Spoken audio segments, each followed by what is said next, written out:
Salve, salve, gente boa! Eu sou o professor Euclides, essa é a Escola Teófilos. Bem-vindos ao nosso canal. Você que já se inscreveu, muito obrigado. Você que não se inscreveu, se inscreva aí embaixo.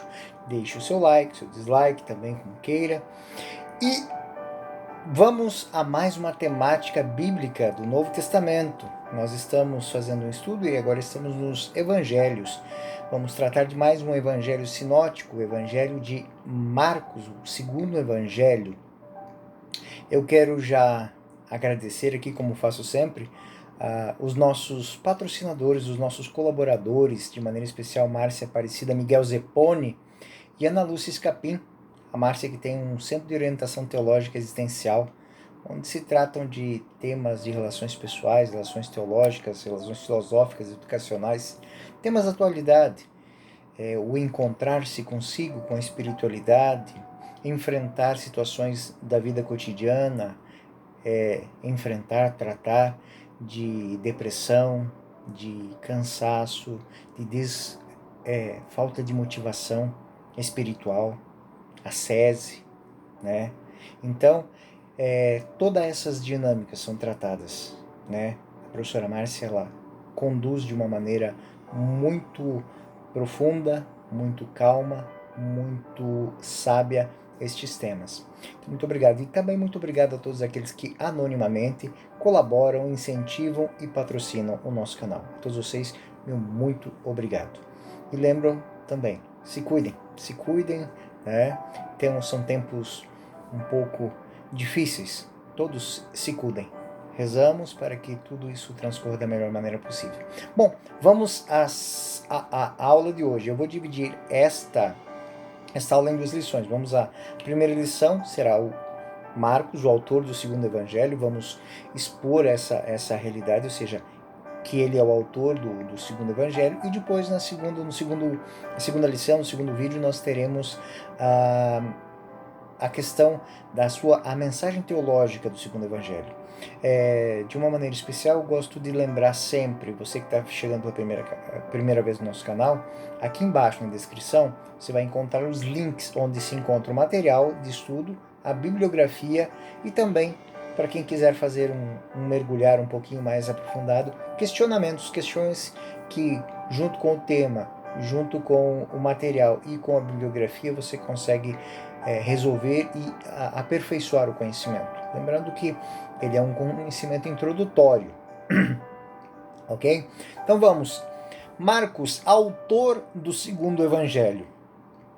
Bom, Marcos é sabido, não é um dos apóstolos, então não foi um dos 12, mas é discípulo desses. É discípulo, de maneira especial, esse discipulado está ligado a Pedro, que o chama de filho. Você que gosta de as anotações, isso, 1 Pedro 5,13. A igreja escolhida da Babilônia saúda-vos, assim como também Marcos, meu filho. Então ele faz uma menção a João Marcos, ou Marcos, como ele chama, que é o autor do segundo evangelho. Posto que existe uma relação também que é muito própria das primeiras comunidades, essa afirmação essa ligação de paternidade, ela se dá também porque possivelmente tenha sido Pedro a batizar Marcos. São Marcos também está ligado e é companheiro de algumas viagens e também alguém que fornece dados e materiais para Paulo. Então, no começo de sua primeira viagem missionária, nós percebemos que ele vai junto, o que denota do texto de Atos 13:5. Chegados a Salamina, pregaram a palavra de Deus nas sinagogas dos judeus. Tinham com eles João Marcos para auxiliares. Aqui está falando de Paulo e Barnabé. Então, João Marcos, ele é parente de Barnabé. Mas Marcos não prossegue junto com Paulo até o fim. É o que o texto de Atos 13 vai nos apresentar. Paulo e os companheiros que navegavam de Pafos chegaram a Perge, na Panfilha, onde João Marcos, apartando-se deles, voltou para Jerusalém. Por isso, o apóstolo, por esse fato, ou seja, ele se apartou de Paulo, né? Então, na segunda viagem, na segunda expedição missionária, Paulo não quis levá-lo. E aí nós sabemos o que aconteceu. Ele se separa de Barnabé. Então vamos dizer assim, que dentro da dinâmica dos Atos dos Apóstolos, vamos entender isso depois, que até mesmo essas peculiaridades, esses gostos, essas maneiras de agir, são ações do Espírito Santo que vai conduzindo, porque Paulo vai para um canto e Barnabé vai para o outro. E quem ganha com isso? A evangelização. Então, no versículo 37 ao 40, nós vamos encontrar isso. Barnabé queria levar consigo também João, que tinha o sobrenome de Marcos. Paulo, porém, achava que não deveria ser admitido quem já tinha se separado deles em Panfilha e não havia acompanhado o ministério. Houve tal discussão que separaram um do outro. Barnabé, levando consigo Marcos, chegou a Chipre. Então, os cipriotas devem a evangelização a esta pequena contenda que houve entre Paulo e Barnabé. Paulo, porém, tendo escolhido Silas e depois de ter sido recomendado pelos irmãos, a graça do Senhor partiu. Ele percorreu Sicília, Cilícia, confirmando as comunidades. Então, essa divisão que houve, ela foi providencial. Os cipriotas receberam a evangelização de Barnabé e Paulo vai para Síria e para Sicília com Silas. Todavia Marcos ele reaparece como colaborador de Paulo. Então diz assim, não é uma discussão, não é uma rixa. O que houve ali foi uma separação mesmo por condições particulares de cada um. Marcos não era essa a função. E disso nós temos ele como autor do segundo evangelho. A sua missão dentro daquele momento era outra. Então, é muito bonito a gente entender como é que as páginas do evangelho são escritas, como é que a história da igreja é escrita, como é que o Espírito Santo age dentro da igreja. Então, existe uma diversidade de dons. E Paulo tinha o dom de missionário, de apóstolo, de evangelizador, e Marcos de evangelista. Mas, como disse, assim, Marcos permanece sendo caro a Paulo e é colaborador dele de uma outra maneira. Todavia, Marcos reaparece em Colossenses 4:10. Salvo-vos Aristarco, meu companheiro na prisão, e Marcos, primo de Barnabé, a respeito do que já recebesses instruções, ou seja, ele está trabalhando. Em Filemão também. Enviaram-te saudações Epáfras, meu companheiro de prisão em Jesus Cristo. Assim como Marcos, Aristarco, Demas e Lucas, meus colaboradores. Graças ao Senhor Jesus Cristo, esteja com o vosso espírito. Então, no final do texto nós vamos encontrar isso. Paulo dizendo que, embora Marcos não seja próprio para a missão, não seja essa a sua vocação, ele é um colaborador. Que tipo de colaborador?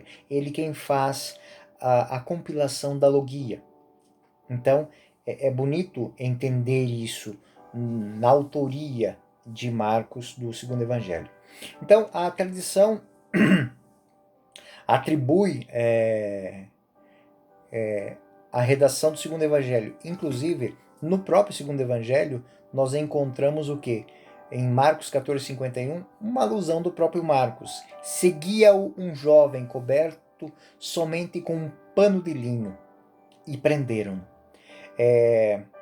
A propósito, o testemunho mais importante que nós temos desta história, desta autoria, é dado nos primeiros anos, entre o século 100 e 135. O bispo de Heliópolis, Pápias, ele escreve na história eclesiástica de Eusébio: Marcos, intérprete de Pedro, escreveu com exatidão, mas sem ordem, tudo aquilo que recordava das palavras e ações do Senhor. Não tinha ouvido nem seguido o Senhor. Mas mais tarde, Pedro, ora, com Pedro, ensinava adaptando-se às várias necessidades ouvintes, sem se preocupar em oferecer composição ordenada das sentenças do Senhor. Marcos não nos enganou escrevendo conforme se recordava. Tinha somente esta preocupação: nada negligenciar do que havia ouvido e nada dizer de falso. Então, esse é um testemunho dado por Pápias, bispo de Herápolis, na história eclesiástica antiga.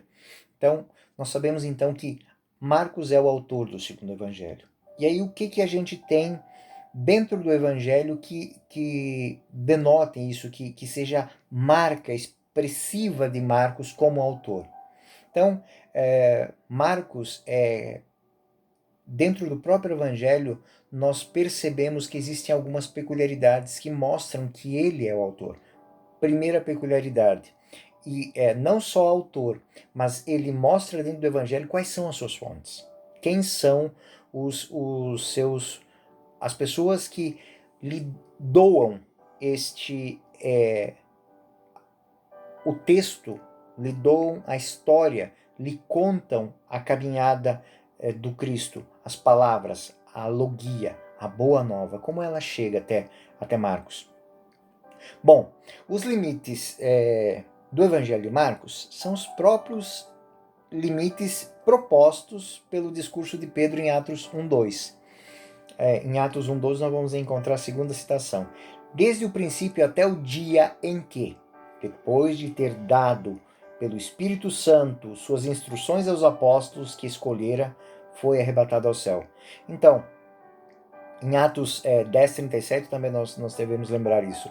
Vós sabeis como tudo isso aconteceu na Judéia, depois de ter começado na Galiléia, após o batismo que João pregou. Então, o período que está contido em Marcos é o período do batismo de João até o arrebatamento, até a ascensão ao céu.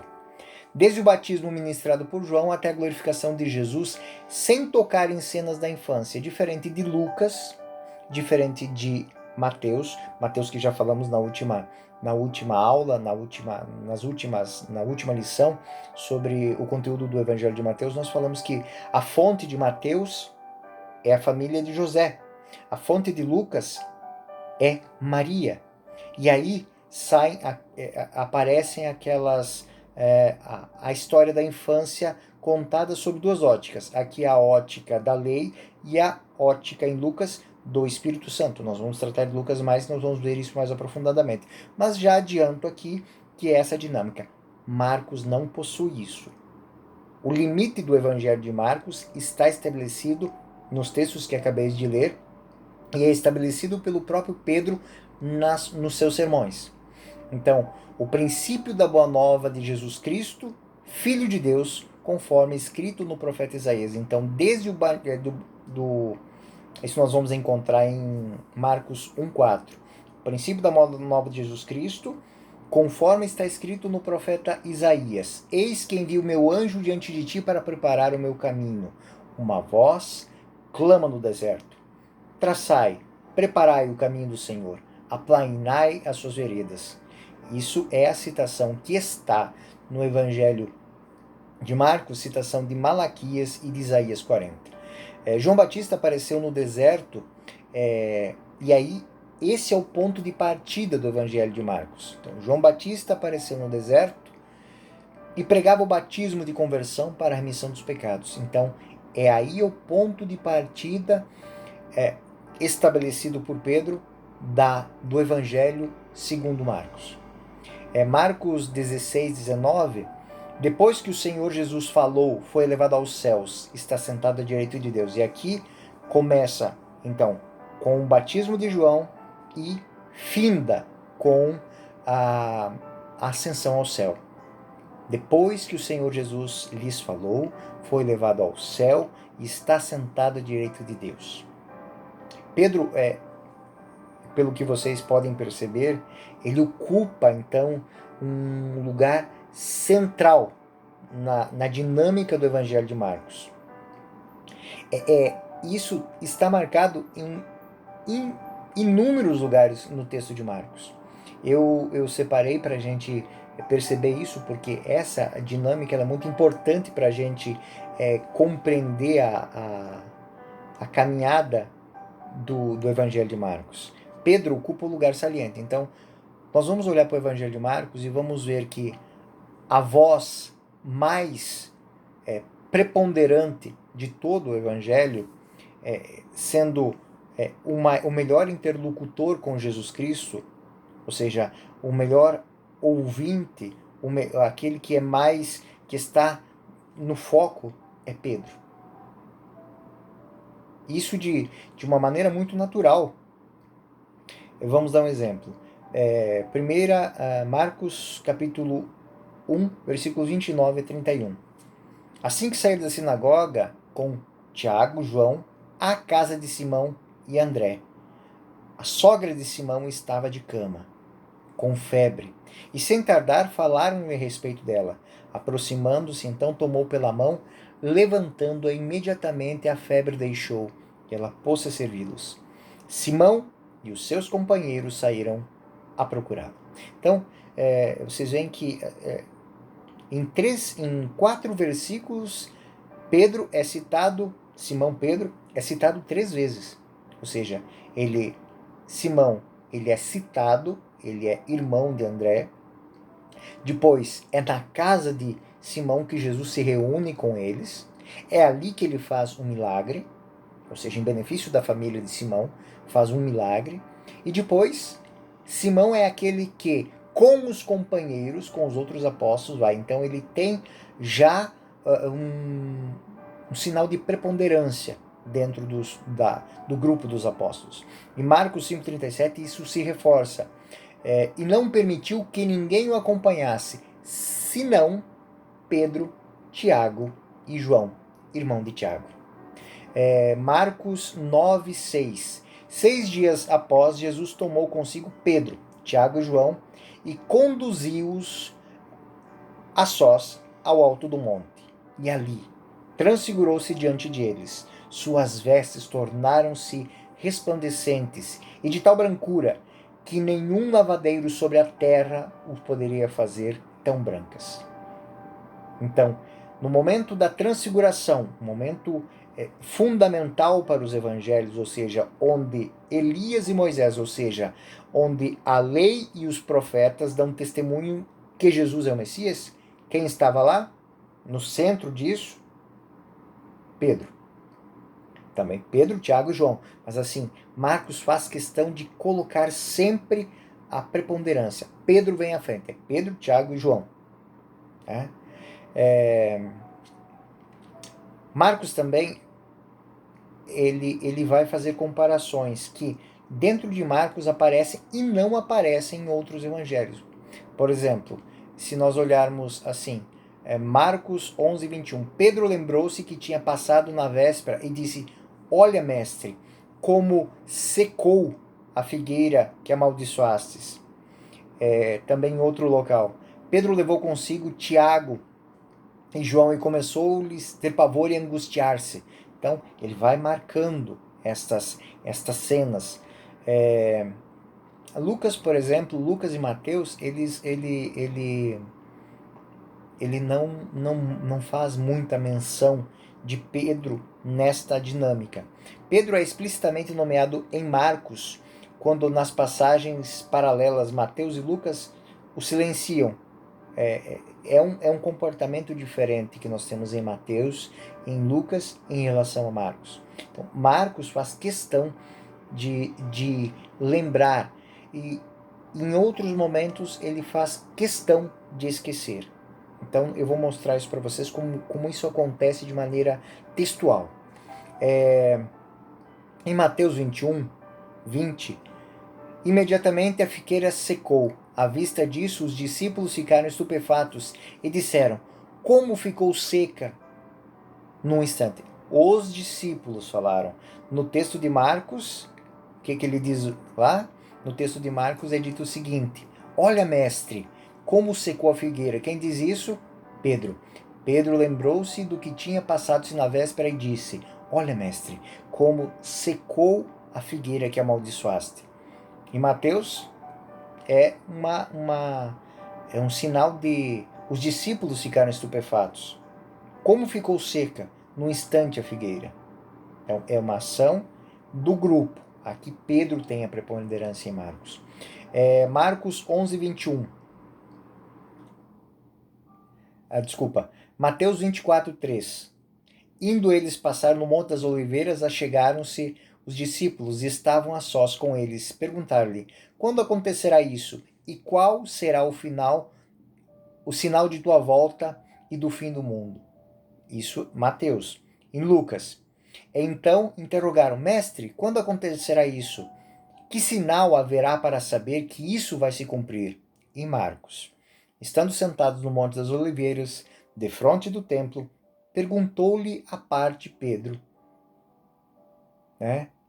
Perguntaram-lhe à parte Pedro, Tiago, João e André. Então eles fazem a pergunta, mas quem tem a preponderância?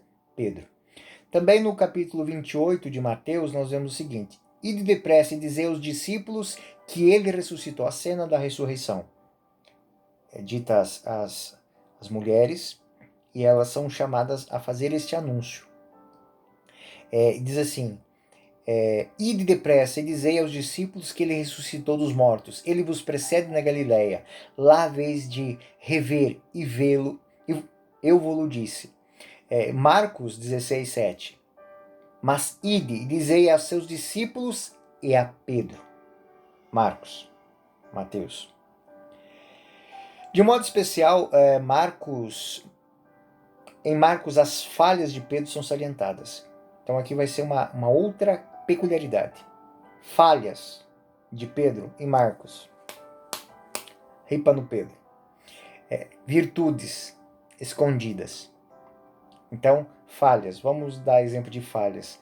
Falava-lhes abertamente dessas coisas. Pedro, tomando a parte, começou a repreendê-lo. E olha aqui o que Jesus vai dizer. Mas voltando-se para ele, olhou para os seus discípulos e repreendeu Pedro. Afaste de mim, Satanás, porque teus sentimentos não são os sentimentos de Deus, mas dos homens. Então, uma repreensão firme de Jesus a Pedro. Isso vai acontecer onde? Marcos 8,32. Outra repreensão, Marcos 14,37. Em seguida, foi ter com seus discípulos e achou-os dormindo e disse a Pedro: Simão, dormes? Não pudesses viajar uma hora? Ou seja, todos estavam. Em Mateus e em Lucas, isso não acontece. Todos são chamados. Marcos 14, 66 e 78. Aqui é uma sucessão de falhas de Pedro. Estando Pedro essa é a cena onde que Jesus é preso e Pedro segue ele até a prisão. Estando Pedro embaixo do pátio, veio uma das criadas do sumo sacerdote e ela fixou os olhos em Pedro, que se aquecia e disse: também não é tu que estavas com Jesus de Nazaré? Versículo 68. Ele o negou. A criada que o vira começou a dizer ao filho: este faz parte do grupo deles. Versículo 70. Mas Pedro negou outra vez. 71. Ele começou a praguejar e jurar: não conheço esse homem. De quem falais? Então, é a cena da negação. E Pedro lembrou-se, imediatamente cantou o galo pela segunda vez. E Pedro lembrou-se da palavra de Jesus havia dito. E lembrando disso, rompeu em soluços. Então, nós vemos que as falhas de Pedro, elas são mostradas. Por outro lado, é silenciado quando Pedro faz algo extraordinário. Um exemplo, caminhar sobre as águas. Em Marcos isso não aparece. Em Mateus lembra isso. Pedro tomou a palavra, a Mateus 14, 28, 31. Pedro tomou a palavra e falou: Senhor, se tu és, manda-me ir sobre as águas até junto de ti. E Jesus disse: vem. Pedro saiu da barca e caminhava sobre as águas ao encontro de Jesus. Isso em Mateus. Em Marcos, isso não aparece. A promessa do primado também, que seria algo extraordinário, em Marcos é suprimido, em Mateus é lembrado. Jesus disse então: Feliz és tu, Simão, filho de Jonas, porque não foi a carne nem o sangue, ou seja, não foi a ciência humana, não foi a realidade, a mente humana que revelou isso, mas o Pai que está no céu. Tu és Pedro, e sobre esta pedra. Está dando primado aí. Né?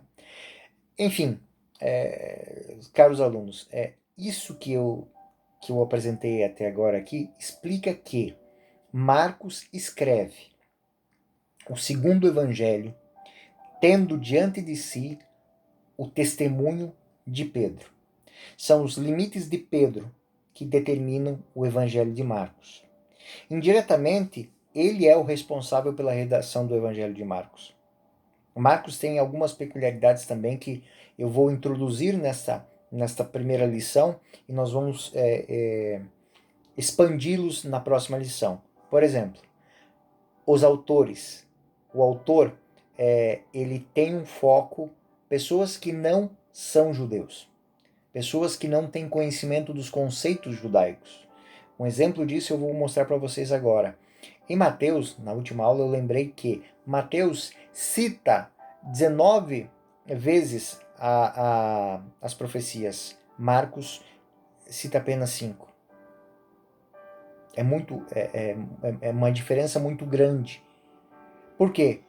Porque o público de Marcos é o público de Paulo, é o público de Barnabé. São pessoas da Síria, da Sicília, da Panfilha, da Frígia, de Éfeso, de Colossos, da Galácia. São pessoas que não têm o conhecimento das Escrituras como o povo de Jerusalém, como os judeus da Galileia e da Judéia. Então, toda vez que para guardar o sentido, o sabor original do texto que é contado por Pedro e é reescrito e é apresentado por Marcos, Marcos cita o texto em hebraico, mas sempre vai fazer o quê? Vai traduzir. Se a pessoa conhece a língua, não precisa traduzir para ela, mas como ele escreve em grego e usa vocábulos que são hebraicos, na verdade são aramaicos, o que ele faz?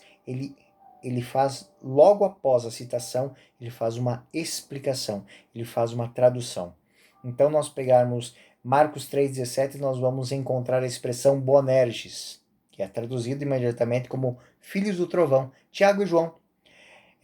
Na cura da menina, da filha de Jairo, Marcos 5,41, ele vai usar palavras de Jesus, Talitha cum, ou seja, filha, levanta-te. Na cura do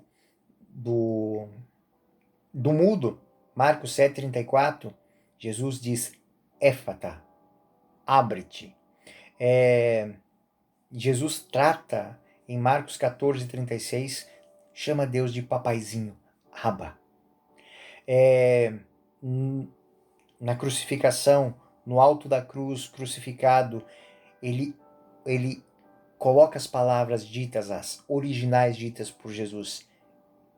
Eli, Eli, lama sabachthani.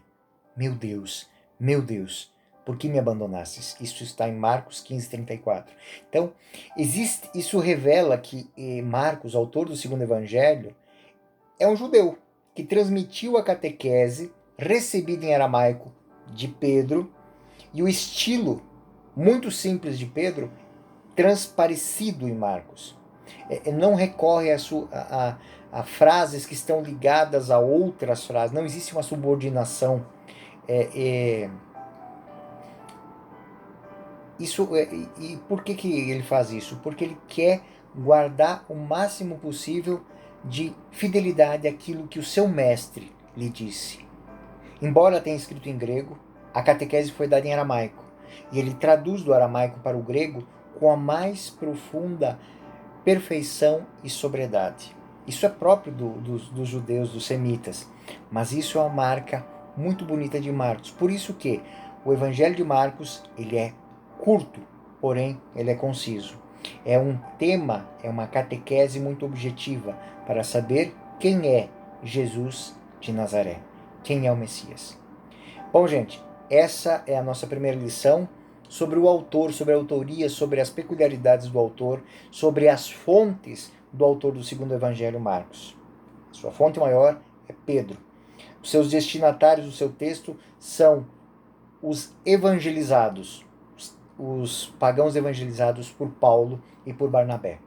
Então, espero que essa aula tenha sido boa para vocês. Quem não se inscreveu, se inscreva. Muito obrigado aos nossos patrocinadores e até a próxima aula. Fiquem com Deus, Deus os abençoe e vos guarde. Eu sou o professor Euclides, esta é a Escola Teófilos. Até a próxima.